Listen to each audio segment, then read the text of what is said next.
Get this trash out of my entrance. Get this trash out of my entrance, Richard Kane shouted, his laughter sharp as glass, his finger stabbing the air toward the old man huddled by the showroom doors. The arrogance in his voice echoed against the walls, feeding the nervous chuckles of guests who dared not challenge him. Men in tailored suits and women in glittering gowns turned their eyes on the scene, some laughing, others whispering, as if humiliation itself were part of the evening's entertainment. Behind them, the scarlet Ferrari shimmered under the lights, reflecting the billionaire's pride in every polished curve. At the edge of it all sat Samuel Hayes, silent, his blanket drawn tight around him. His clothes were torn, his face weathered, but his eyes held something more than despair, a quiet dignity no one cared to notice. That single moment of arrogance and shame would ignite a confrontation no one in that room could have imagined. Before we begin this emotional story, tell us in the comments from which city you are watching, and don't forget to leave your like to keep following us. The SUV pulled up to the curb in front of the glass showroom, its engine humming low, a beast caged in chrome. The building itself gleamed, walls of glass, polished floors, and at the center, a scarlet Ferrari glowing like fire under the showroom lights. Guests in gowns and tailored suits stood near the entrance, sipping champagne, their laughter soft and calculated, every gesture part of the evening's performance. Richard Kane stepped out of the vehicle, sharp in a cobalt suit that fit like armor. His grin was wide, his confidence absolute, the kind of presence that made people shift aside without a word. He adjusted his cufflinks, savoring the moment of arrival, while cameras and phones lifted discreetly to capture him. But then his stride stopped. There, hunched on the ground by the glass doors, was an old man wrapped in a grey blanket, his beard tangled, his shirt soiled by the city's dust. His knees were drawn tight to his chest, arms locked around himself as though bracing against a storm only he could feel. His eyes were red, raw and tired, but alive. Richard's expression twisted, lips curling with disdain. He took a single step closer, raised his hand and jabbed his finger like a dagger toward the man. His voice cut through the polite chatter, loud enough for every guest to hear. "Get this trash out of my entrance." The words dropped heavy, a command, not a request. Gasps flickered through the group of onlookers. Two women in silk gowns exchanged startled glances. One pressed her glass of champagne against her chest, as if to shield herself from the cruelty of it. A man in a black suit smirked uncomfortably, eyes darting away. Then came the laughter, uneasy at first, then bolder, feeding off Richard's arrogance like moths drawn to fire. Samuel Hayes did not look up. He only pulled the blanket tighter, the fabric trembling in his fists. His breathing was shallow, his eyes fixed on the pavement beneath him. To answer would be to break, and he had been broken too many times before. Behind the glass, the red Ferrari reflected in the door, its shining curve stretching across the surface until it overlapped with Samuel's bent figure. The symbol of wealth and power blurred against the shape of a man discarded, invisible, yet unavoidable. Richard laughed once more, sharp and hollow, before striding inside. The doors closed, sealing the warmth and music behind him, while Samuel remained outside, alone with his silence and the echo of mockery that still rang in the humid Miami night. Inside the showroom, the world shifted into another dimension. White marble floors gleaming under spotlights, walls of glass reflecting curves of polished steel and chrome. The scarlet Ferrari stood at the center, like a jewel in a museum. Velvet ropes around it, as though it were untouchable, holy. Waiters glided through the crowd, balancing trays of champagne and delicate hors d'oeuvres, the bubbles rising like gold in crystal. Richard Kane moved among his guests like a king at court. Every handshake was met with reverent smiles, every compliment received as though it were owed. His name was whispered at the edges of conversations: visionary, billionaire, self-made success. Cameras flashed when he lifted his glass, the reflection of light catching on his watch, an object that cost more than most homes. The air itself seemed to bend around him, as though nothing existed beyond his orbit. But the glass walls betrayed the illusion. Just outside the double doors, Samuel Hayes sat folded against himself, his outline blurred by the glare of showroom lights. He was close enough to see the gleam of the Ferrari, to watch the way guests leaned in to admire its beauty, their faces lit with awe. His own reflection pressed against the glass, half overlapping with the car's smooth body. For a fleeting second, it looked as though his weathered face was etched onto the surface of luxury. Mocking, cruel, as if life itself reminded him of everything he once had and everything he had lost. He exhaled slowly, the sound drowned by the muffled music inside. His hand slipped beneath the folds of his blanket, fingers brushing against the worn photograph tucked into his shirt. He didn't need to look at it to see it. Two smiling faces, wife and daughter, frozen in a moment that no longer existed. He closed his eyes, and for an instant, the music of the showroom blurred into the memory of laughter that would never return. Inside, Richard raised his glass higher, voice booming over the microphone as he toasted his latest conquest. "To the future," he declared as guests lifted their flutes in unison. Applause filled the air, bright and hollow. Outside, Samuel stayed still, the weight of silence pressing heavier than hunger, heavier than the cold of the concrete beneath him. His reflection stared back from the glass door, a ghost at the edge of a party that celebrated everything he no longer believed in. The champagne sparkled under the lights as Richard Kane stood at the center of the showroom, his voice echoing through the glass chamber. "To vision, to power, to what it means to build an empire," he declared, his grin wide, teeth gleaming like polished marble. Applause erupted, a symphony of approval that made the Ferrari behind him seem to roar silently in agreement. He lifted his glass higher, basking in the adoration. For a moment it was perfect, an empire of glass, of engines, of money and applause. The world bent to him. Then his hand trembled. The crystal flute wobbled between his fingers, golden liquid spilling down his cuff. He tried to steady it, forced a smile, but his jaw tightened. A flush rose on his face, then drained in an instant, leaving his skin ashen. His grin faltered. His eyes blinked rapidly, unfocused. "Richard," someone near him whispered, uncertain. The glass slipped from his grip. Time fractured into shards of light as it fell, struck the marble, and shattered with a crack that silenced the room. Champagne splashed across the floor like blood on white snow. Richard staggered once, twice, and then collapsed. His body hit the ground with a thud that vibrated through the crowd. Gasps tore the air. A woman in blue screamed. A man dropped his champagne flute. It shattered into the silence like a second gunshot. "Call 911!" Voices erupted, but no one moved at first. Guests froze, paralyzed, their eyes wide, their hands clutched against their mouths. Waiters glanced at each other, helpless, the trays trembling in their hands. The lights above burned hot, merciless, illuminating the frailty of a man moments ago untouchable. Outside, Samuel Hayes stirred. The muffled noise reached him through the glass, gasps, panic, the sharp cry of a woman calling for help. His brow furrowed, and instinct pulled his body forward closer to the door. He pressed his palm against the glass, watching the chaos unfold. Through the glare, he saw Richard sprawled on the marble floor, lifeless as a mannequin, his entourage bending over him in frantic confusion. Samuel's breath caught, his pulse quickened. The blanket slipped from his shoulders as he leaned closer, eyes wide, memories crashing in like thunder. Hospital halls, sirens. A stretcher wheeled under harsh fluorescent lights, his wife's hand slipping from his grasp, his daughter's voice fading into silence. He shut his eyes tight. The sounds of the showroom became echoes of a night he had spent his life trying to forget. And still inside, Richard Kane lay motionless. The chaos inside the showroom spilled into the night air, muffled by glass but unmistakable. Guests crowded around Richard Kane's body, their movements frantic yet useless, as though money and status could buy time. Someone shouted for help, another fumbled with a phone, but no hands knew where to press, how to breathe life back into a dying man. The scarlet Ferrari glowed behind them, an indifferent witness to the unraveling of power. Samuel Hayes stood just outside, his palm flat against the cold glass, breath fogging the surface.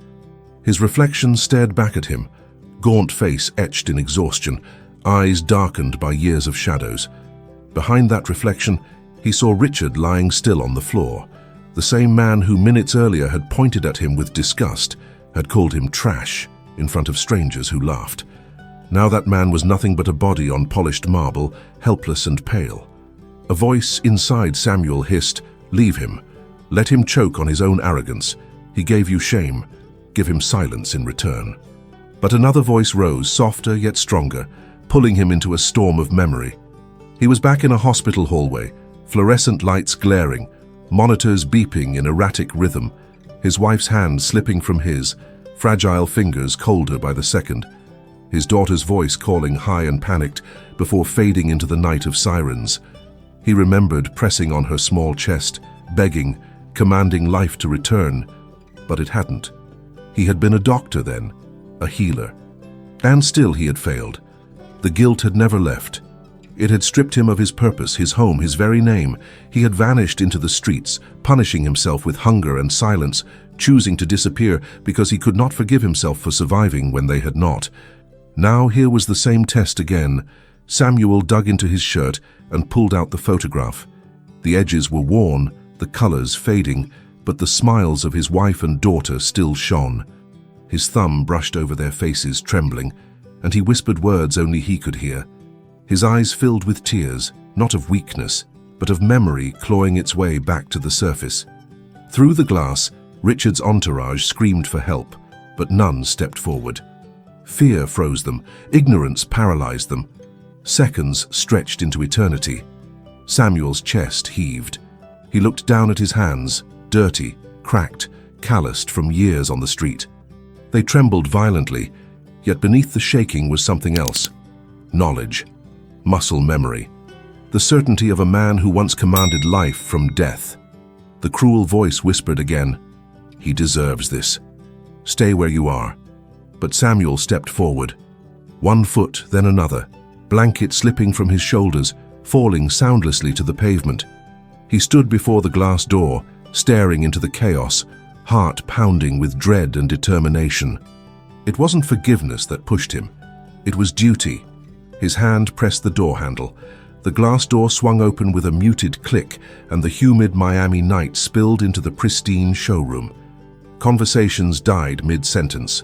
All eyes shifted to the doorway where the old man stood, shoulders hunched, clothes worn thin, a grey blanket abandoned outside on the pavement like shed skin. Samuel Hayes crossed the threshold slowly, each step deliberate, the weight of judgment crashing against him like waves. The crowd parted, not out of respect, but recoil. A woman in diamonds lifted her gown slightly, as if his presence might stain her fabric. A man muttered under his breath, "What the hell is he doing in here?"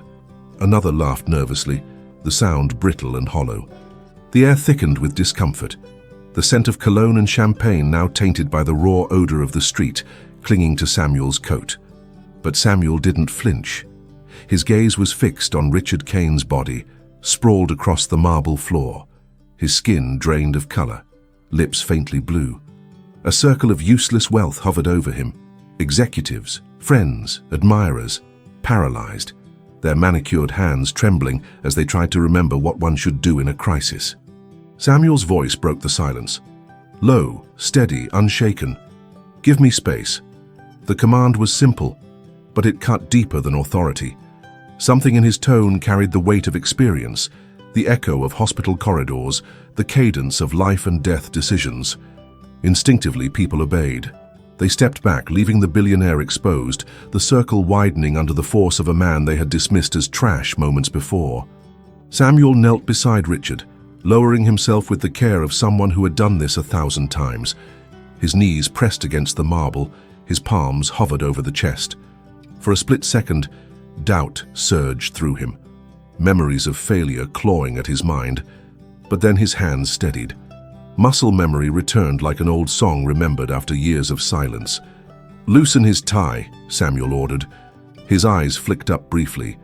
Michael Torres, Richard's assistant, startled but obeyed, fumbling with the knot until the collar opened. "Clear the area." Samuel's tone left no room for hesitation. Guests stepped back further, silence thick, broken only by the frantic sobs of someone in the back. Samuel pressed his ear close to Richard's mouth, searching for breath. Nothing. He placed 2 fingers on the carotid artery. A faint flutter, then nothing. His jaw tightened.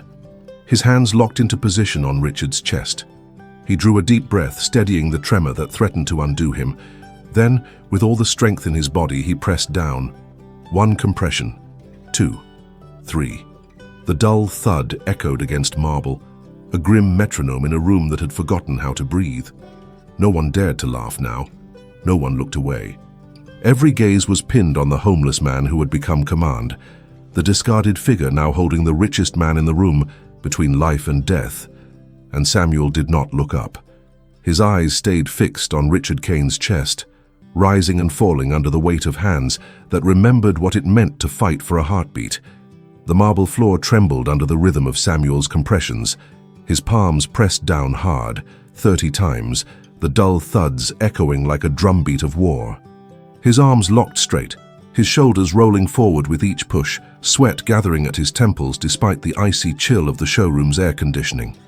1, 2, 3, he whispered, barely audible, his voice sinking with the rhythm. He had spoken these counts thousands of times before, yet each number scraped against his chest, threatening to shatter him.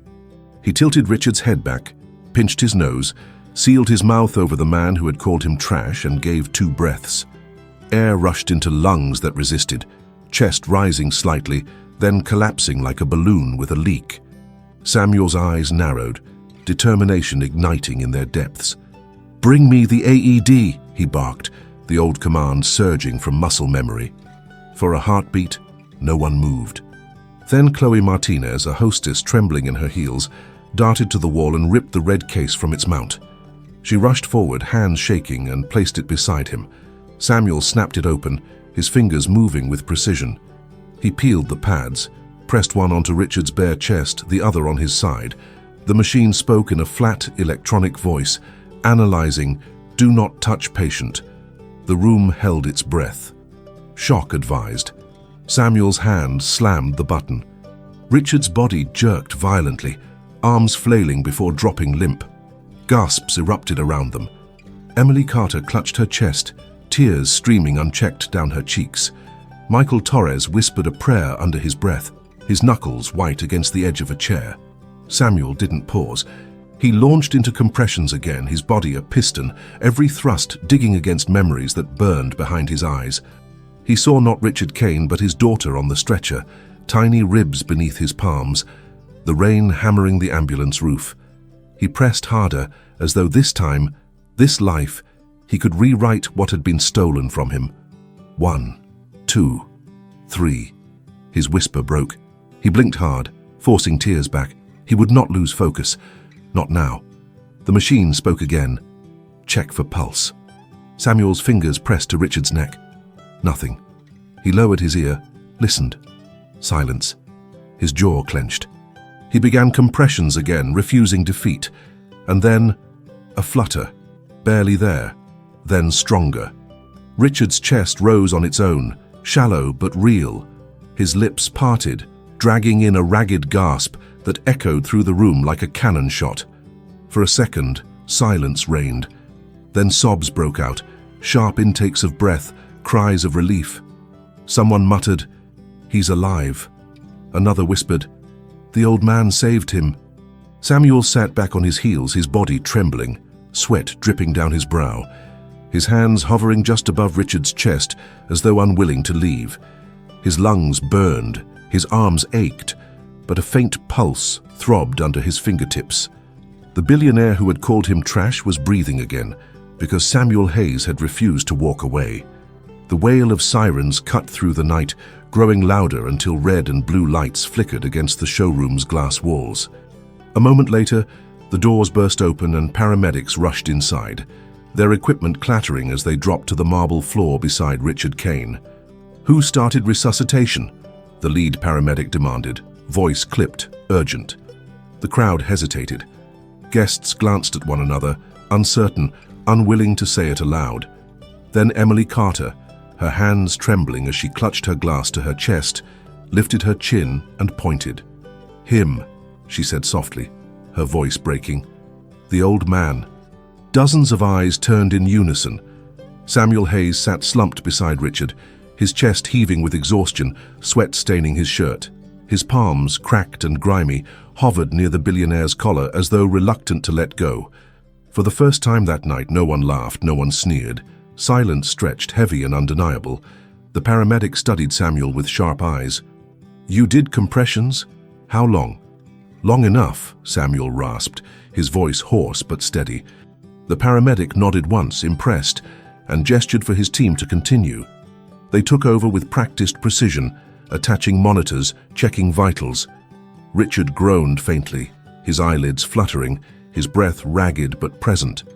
Relief swept through the crowd like a sudden breeze, and then as Samuel shifted back, something slipped from inside his coat. A leather wallet, cracked and worn from years of neglect, fell to the marble with a dull thud. The flap opened, and out slid an old identification card, the plastic yellowed with age. It landed face up. The letters, though faded, were unmistakable. Dr. Samuel Hayes, licensed cardiologist. Gasps rippled through the room. Murmurs spread like wildfire. "Doctor! No, it can't be. Is that really him?" Michael Torres stepped closer, picking up the card with shaking hands. He read it once, twice, then glanced at Samuel, his face pale. I've heard of you," he whispered. "You were the surgeon who vanished after..." His voice trailed off, unable to finish. Samuel's jaw tightened. His eyes lowered, shadowed with a pain too raw for words. Emily's voice trembled. "You saved lives, and no one knew you were out here." The realization hung in the air like smoke. Guests who minutes before had looked away from him now stared with wide, tear-brimmed eyes, guilt gnawing at their silence. The homeless man mocked as Trash was, in truth, a doctor who had once carried the power to keep hearts beating. On the floor, Richard Kane stirred, his lips parting, his eyes fluttering open. Weak, pale, barely conscious, he searched the room until his gaze found Samuel. Slowly, his trembling hand rose, reaching toward the man he had humiliated. The billionaire's voice was only a whisper, but every soul in the showroom heard it.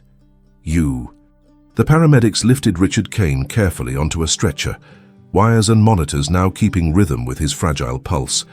The billionaire's lips moved faintly, whispering words only Samuel seemed to hear, before his head lolled back against the cushion, and he was wheeled out under flashing lights. The showroom, once filled with laughter and champagne, now held only the heavy hush of shame. Samuel remained on the floor, his back against the cold glass wall, his breaths uneven, his body drained. No one dared to approach him at first. Guests lingered in silence, their expensive shoes rooted to the marble, their eyes fixed on the man they had mocked minutes earlier.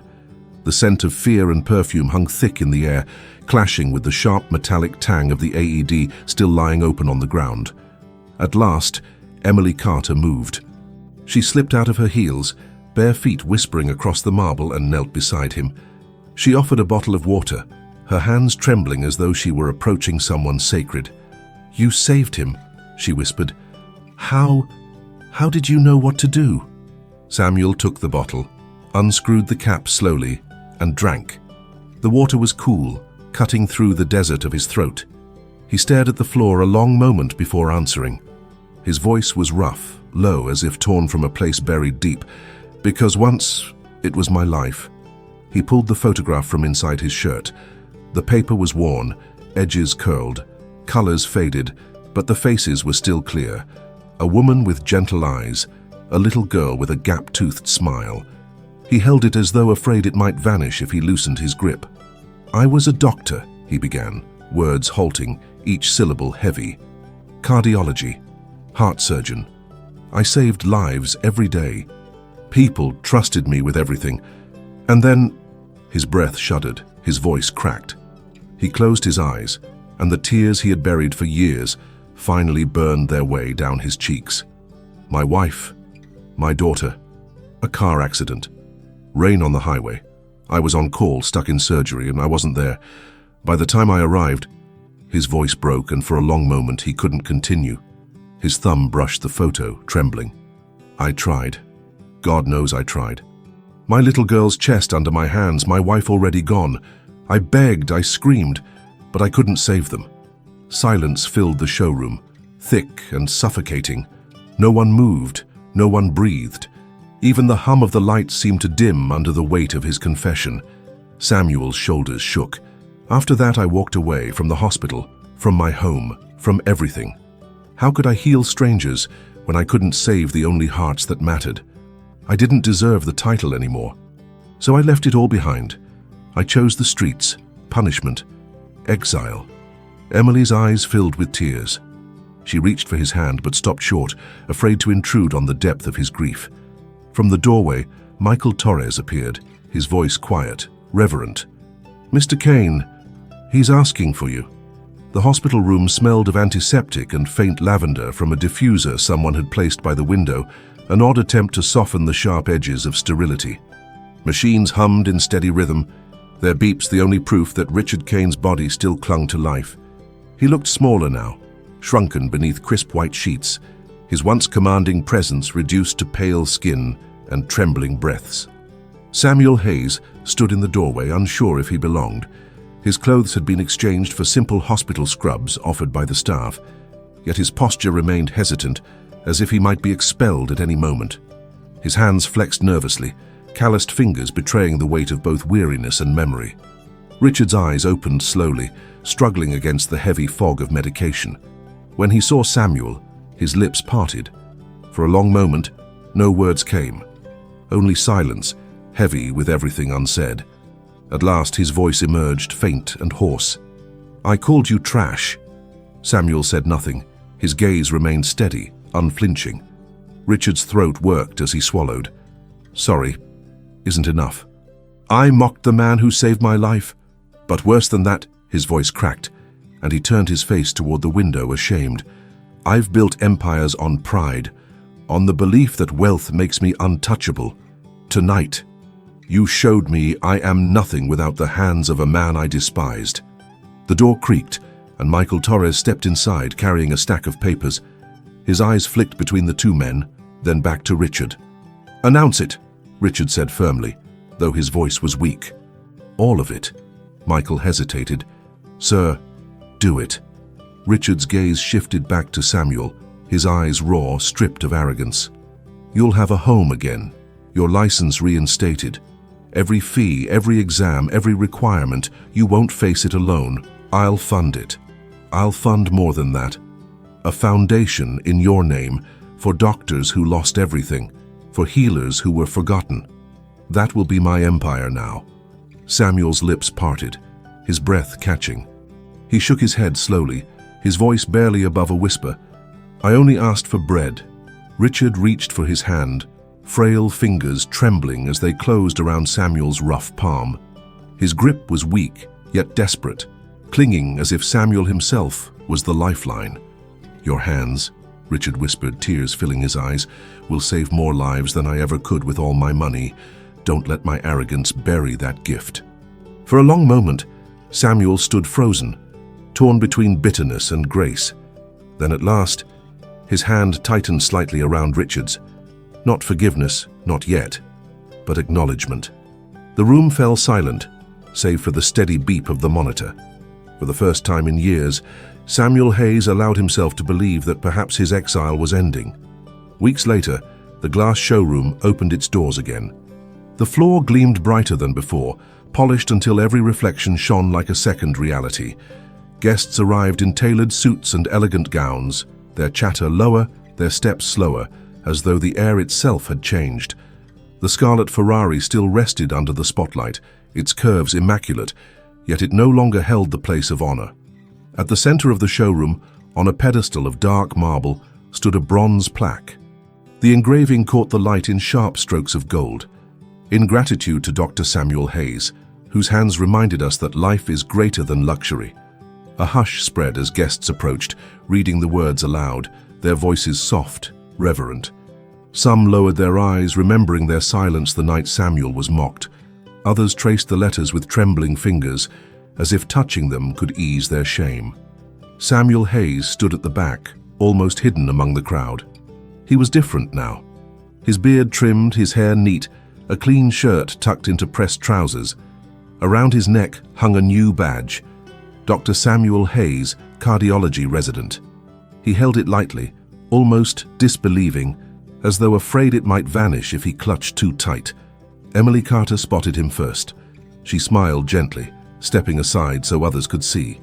One by one, heads turned and the applause began. Not loud, not raucous, but steady and respectful, filling the hall like a tide rising slowly to the shore. Samuel froze under the sound, his chest tight, his throat thick with unspoken words. Across the room, Richard Kane appeared, thinner now, paler but standing. He leaned slightly on a cane, Michael Torres at his side. No entourage, no fanfare, just a man humbled by his own mortality. He walked slowly to the pedestal, placed his hand against the plaque, and then turned toward Samuel. Their eyes met. Richard bowed his head, not as a show, not as performance, but as acknowledgement. For once, the billionaire lowered himself, silent in respect to the man he had once called trash. Samuel inhaled deeply, the weight of years pressing against his ribs, then exhaled, as if releasing them. He stepped closer to the glass wall where his reflection stared back.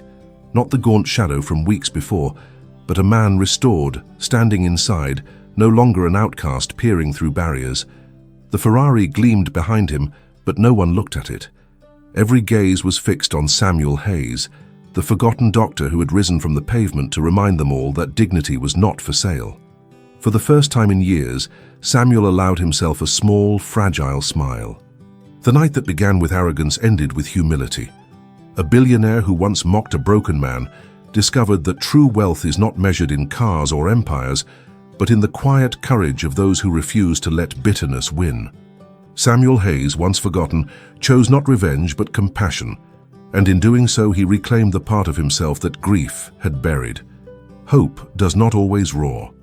Sometimes it returns in trembling hands pressing against a silent chest, in a whisper of breath pulled back from the edge, in the decision to rise again even when the world has cast you aside. Samuel's story reminds us that even in the darkest seasons, dignity can survive, and redemption can bloom in the most unexpected places. Thank you for staying with us until the end of this heart-touching story. Tell us in the comments which part moved you the most.